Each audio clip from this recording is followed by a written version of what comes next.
Hello and welcome. You're watching Unplugged TV India. This is Alice Francis. Let's catch some major updates from around the world. Unions representing auto rickshaws and taxis have called off strike demanding a hike in fares in Delhi. They said if no action is taken in 25 days, then after 25 days, they will shut Delhi's total food chain including tempos and trucks. Amid a steep rise in fuel prices, members of auto, taxi and cab drivers associations went on one-day strike against the CNG price hike on Monday and demanded the government to hold a meeting with them in the next 2 hours, failing which they would launch an indefinite strike. The Delhi police on Tuesday submitted the preliminary report to the Ministry of Home Affairs into the Jahangir Puri violence that took place during a Hanuman Jayanti rally on Saturday. Police said the violence was a part of criminal conspiracy. In the report, the police mentioned immediate steps taken by the forces to control the situation.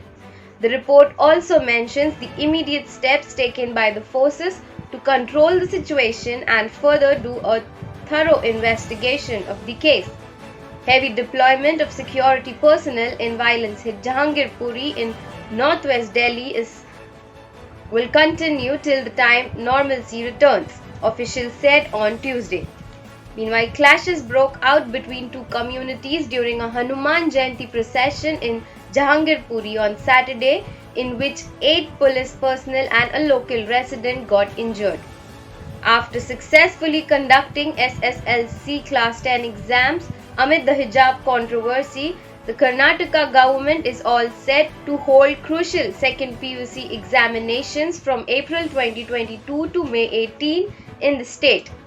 Karnataka Education Minister B.C. Nagesh said that hijabs won't be allowed during the second pre-university course examination.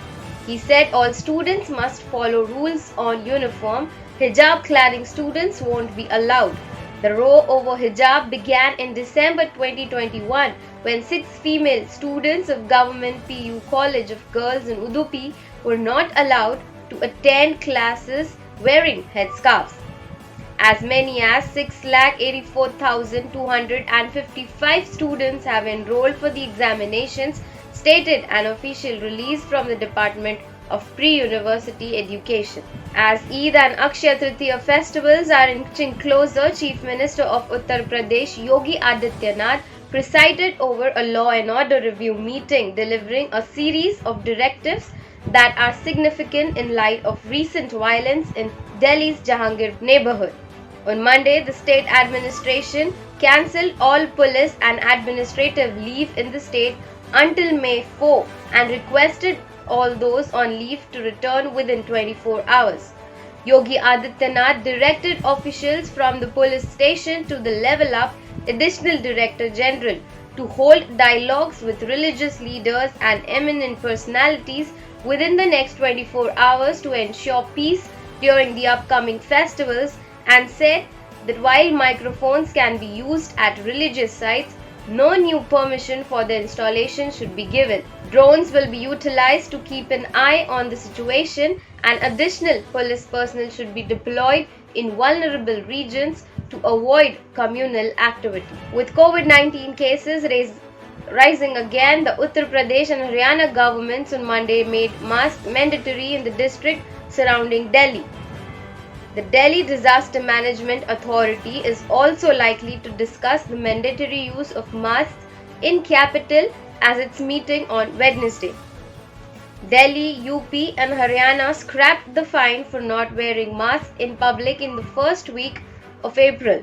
Sources said genome sequencing of the samples tested in UP showed the Omicron variant which drove the surge in January. According to sources, the Z variant, a recombinant variant of Omicron's sublineages BA1 and BA2, hasn't been detected. The samples of new cases in Haryana have been sent for genome sequencing in Rohtak. Following President Vladimir Putin's invasion of Ukraine, Russia is seeking more medical equipment from India due to sanctions and logistical bottlenecks. According to Rajiv Nath, a forum coordinator for the Association of Indian Medical Device Industry, Medical equipment producers from India and Russia will hold a virtual meeting on April 22 to discuss strategies to enhance supplies. Corporate Russia, a business organization dedicated to strengthening bilateral connections, confirmed the event.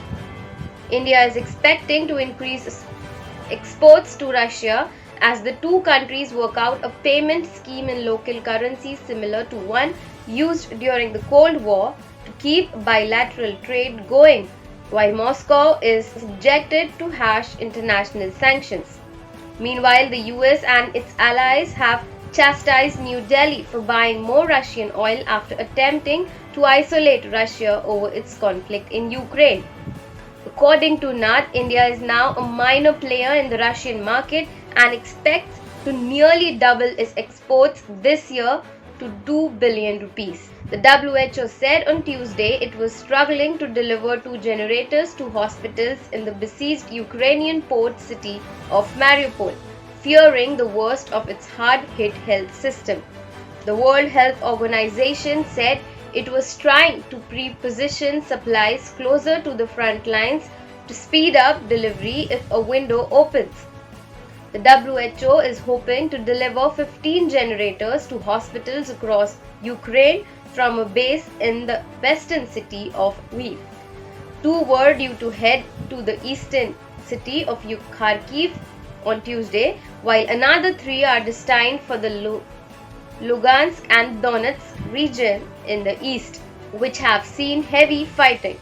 Meanwhile, Mariupol has become a symbol of Ukraine's fierce resistance since Russia invaded on February 24. Russia on Tuesday called on Ukrainian forces to lay down arms immediately in the city. Three explosions rocked a high school in western Kabul on Tuesday, killing 6 people and injuring 11, according to Afghan police officials. Many residents in the neighborhood belong to the Shia Hazara community, an ethnic and religious minority frequently targeted by Sunni terrorist groups including Islamic State. There was no immediate claim of responsibility for the attack, but the Taliban say they have secured the country since taking power in August. But international officials and analysts say that the risk of a resurgence in terrorism remains, and the Islamic State militant group has claimed several major attacks. Pakistan is cutting electricity to households and industry as the cash-strapped country can no longer afford to buy local coal or natural gas from overseas to fuel its power plants. The South Asian nation, which recently witnessed a political turmoil, is struggling to procure fuel from the spot market after prices of liquefied natural gas and coal surged to record last month as the war in Ukraine exacerbated supply shortfalls. Pakistan's energy cost more than doubled to $15 billion in 9 months, ended February from a year earlier, and it isn't able to spend more on additional shipments. Thank you for watching Unplugged TV India. If you like the video, please hit like, subscribe and share. This is Alice Francis signing off.